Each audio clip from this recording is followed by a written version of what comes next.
Attention in the pits. The track is now open for practice. A week before the race, the practice laps begin. You try to gain a second, it might be enough to win. You take it kind of easy as you hit the first turn, 'cause every year this track has something new for you to learn. You make the second turn and head full speed down the track, and when you reach the third turn, you've gotta hold her back. The third turn is the tricky one. It makes the driving tough, but the men out there will tell you they never get enough. It takes about 10 seconds to make turns 3 and 4. 10 seconds on a tightrope, then the throttle to the floor. You make that lap in 40, and that's pretty darn good time, but let's just see if you can't make the next in 39. Hour after hour, you work right to the last. You work to make her steady, boy, you work to make her fast.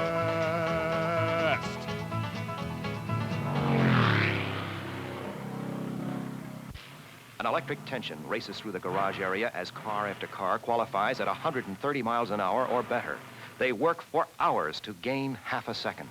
The work is lonely, frantic, dirty. While you gain a mile an hour, somebody else gains 2. There's no time to eat, and they see the sun as often as coal miners. But it's harder than mining coal, for it's not your life that's on the line, but a friend's. 500 miles at Darlington can get mighty rough, and both men and car have got to be tough. When it comes to driving at 125, there can't be any brake fade. You've got to stay alive.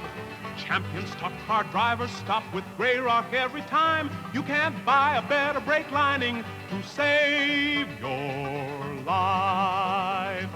Champion drivers use Grey Rock because they run cooler, last longer, and have greater stopping power. Because Grey Rock's copper-woven and molded combination prevents brake fade at any speed. So do what the champions do. Start using Grey Rock for a safer driving life. Champion stock car drivers stop with Grey Rock every time. You can't buy a better brake lining to save your life.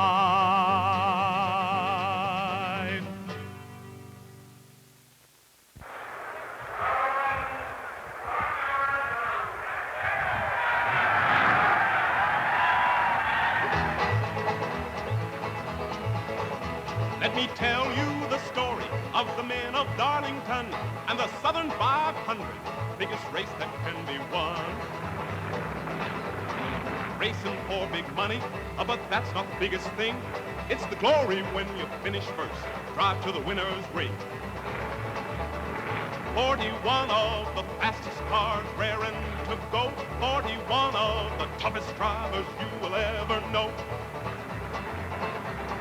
80,000 fans have jammed the infield and the stands. Each one is wishing he could lend a helping hand. For men and for their stock cars, there is no tougher test. And to win this race is proof enough you're one of the best. Each driver will be fighting every inch of the way, 'cause the man who wins this race will win his fortune today. Watch each man and watch each car and listen to their story. They want the winner's circle, the money and the glory. Right now they're in the pace lap. The practice laps are done. Now on with stock car racing and the men of Darlington.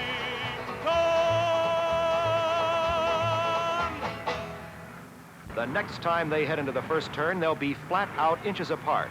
One mistake by anybody, and there could be a lot of bent metal on this track. Through turn 1, heading for turn 2 and the backstretch. You make the second turn and head full speed down the track. On the backstretch, the thunder of engines is drowned out by the cheering of some 80,000 fans, the largest crowd ever gathered at this famous 1 3/8 track. This track is a terror for mechanics. High-banked first and second turns, a fast backstretch, Then turns 3 and 4 that are almost flat. The fastest way through these turns is high up, inches away from the fence. At high speeds, many cars will actually scrape the steel barrier. The third turn is the tricky one. It makes the driving tough. They're ready for the green flag. It takes about 10 seconds to make turns 3 and 4. 10 seconds on a tightrope, then the throttle to the floor.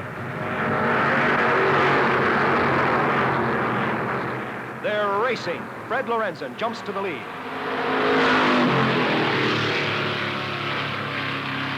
Junior Johnson rides his fender as they roar into the first turn. Safely through turn 1, strung out now in the fast groove high on the track. Lorenzen holds the lead as they hit the backstretch.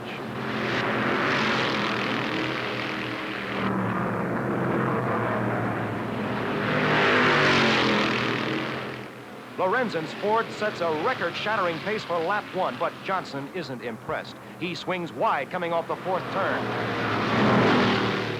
Johnson Chevrolet leads. Lorenzen's first lap was more than 130 miles an hour, but here come the challengers. Marvin Pancho's Ford number 21, traveling at fantastic speed, takes 3rd place. Hanging back in 8th position, Fireball Roberts, number 22.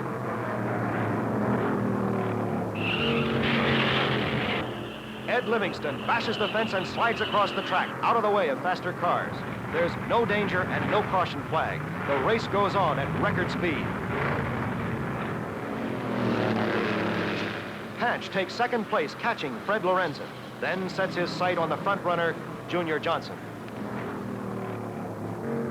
At the end of 25 miles, Panch is 5 miles an hour faster than last year's record, but he's still 2nd. While the fans are glued to the tremendous battle for 1st place, Fireball Roberts has slowly moved through the field and is now running 4th. He's turning laps in 37 seconds flat, 133.5 miles an hour. Fireball takes Lorenzen. Roberts is 3rd now. 3 cars spin on the backstretch. Billy Wade, a rookie, ends up against the backstretch wall. Bob James in car 42 loses a wheel and steers for the infield. That tire is enough to throw another car out of control. Ned Jarrett, trying to avoid trouble, bounces off the guardrail. Like the others, Jarrett steers his car away from the fence and limps around to the pits by way of the track apron. Again, no caution flag, no slowdown, no let-up in the record-breaking pace. In the pits, Jarrett's crew learns how solid that guardrail is.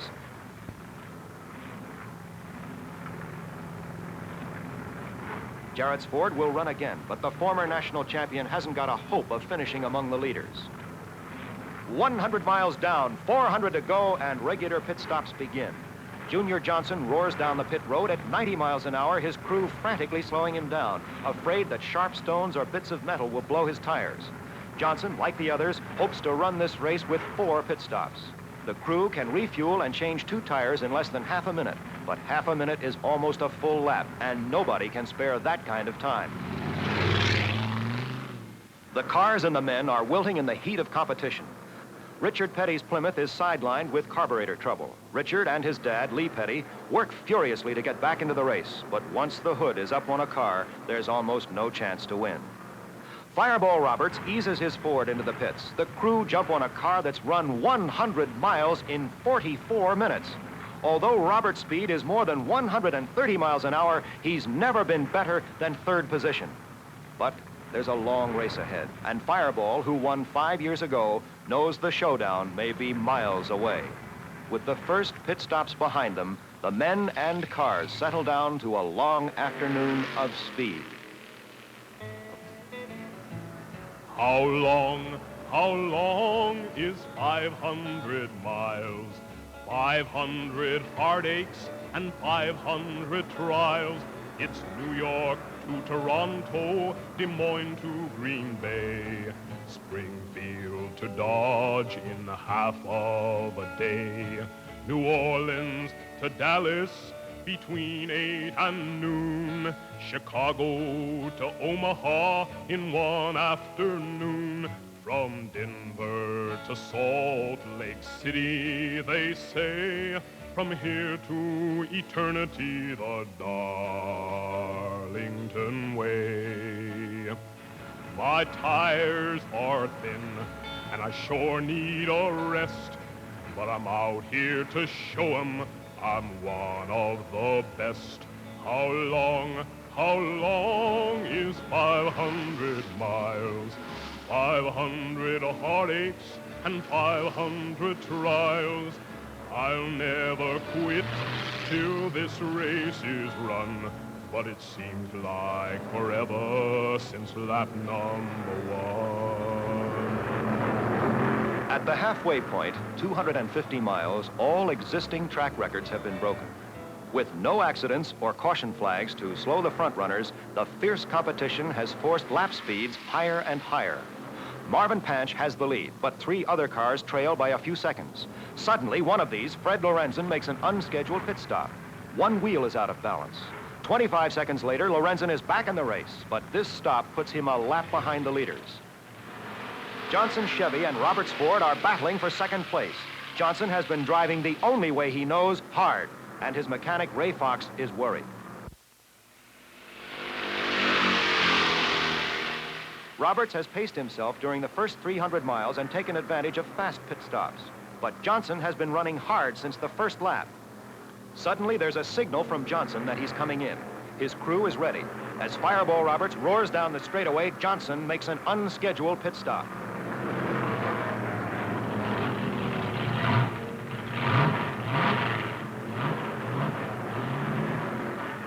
The hood is up on Junior Chevy.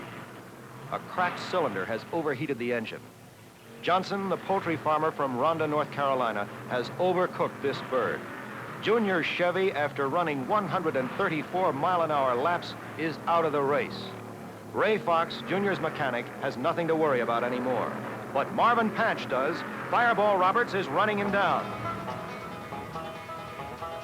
Pancho has the lead, and he's got winning on his mind. Pancho's car is flying, but Fireball's close behind. Many years and many miles have gone before this race, and all the skill that each has learned will go into this chase. This is the 14th time they've run this race at Darlington. 4,000 miles on this track, each one of them has run. Fireball was the winner in 1958. Will he win it now? Has he made his bid too late? In stock car racing, everybody knows the Fireball name. A win today for Pancho, I would shoot him into fame. But fame is not the only thing that's on this driver's mind. There's $20,000 waiting at the finish line. The throttle to the floor, and then it's, come on car, let's go. Each man is straining every nerve to make a final show. Fireball was in 9th place when the race began. But slowly he's moved up until he's caught the leading man. Fireball played a waiting game since early in the day, passing some while others had to drop out on the way. Lorenzen had to make an extra stop and he was through. And then all of a sudden, Junior Johnson's engine blew. And now Fireball's tired of waiting and he's gonna make his play. But Pancho's #1 and that's where he intends to stay. Fireball says he wants first place and won't take nothing less. And now he passes Pancho in the Fireball Express.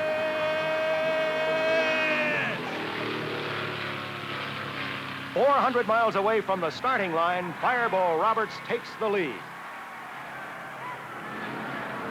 For the first time this afternoon, car 22 has its number up in lights in first place. Roberts, with 100 miles to go, keeps his foot on the throttle, but Marvin Panch is out of the high groove, slowing his car.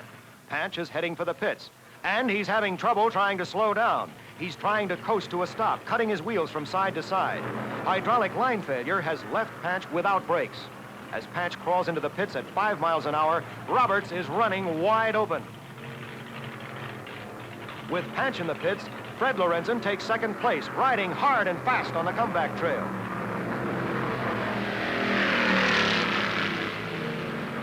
Lorenzen's extra stop threw him a full lap behind the leaders, but Fred has been running 134 miles an hour, breaking all track records in an all-out bid to win.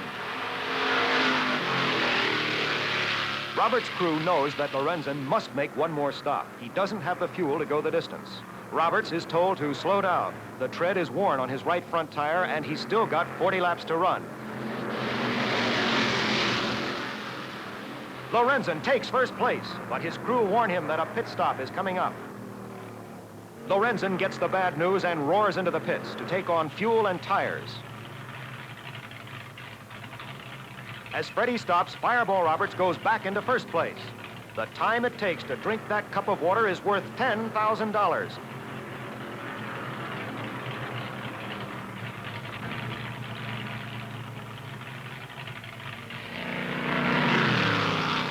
Roberts, the leader, is 20 seconds ahead of Marvin Panch. His average speed 12 miles an hour faster than the track record.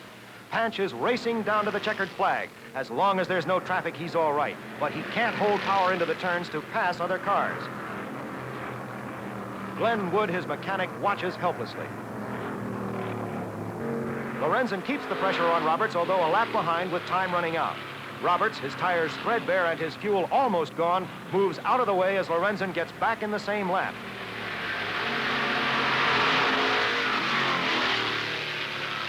There's the white flag. 1 lap to go.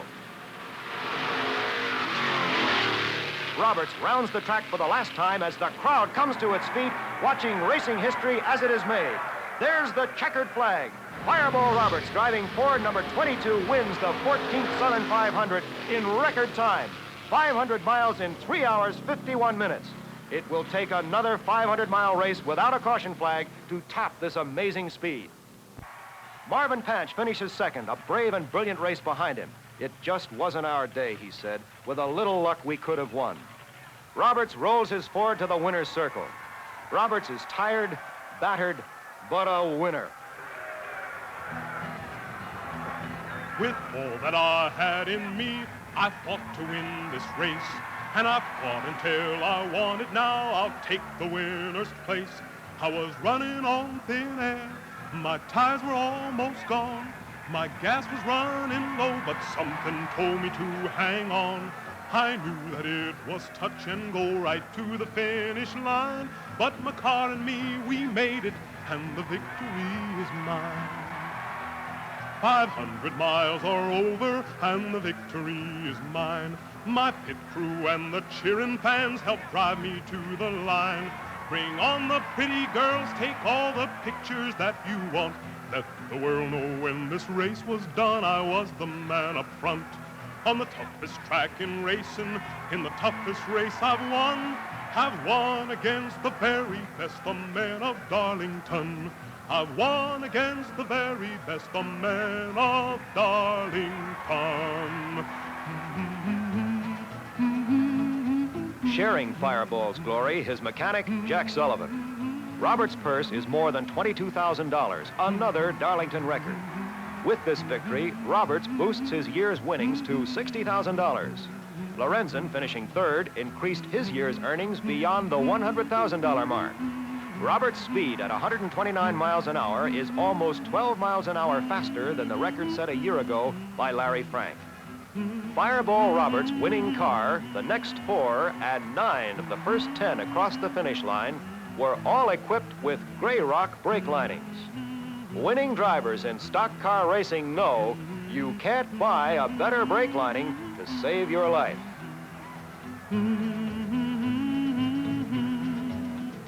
On the toughest track in racing, in the toughest race I've won against the very best, the man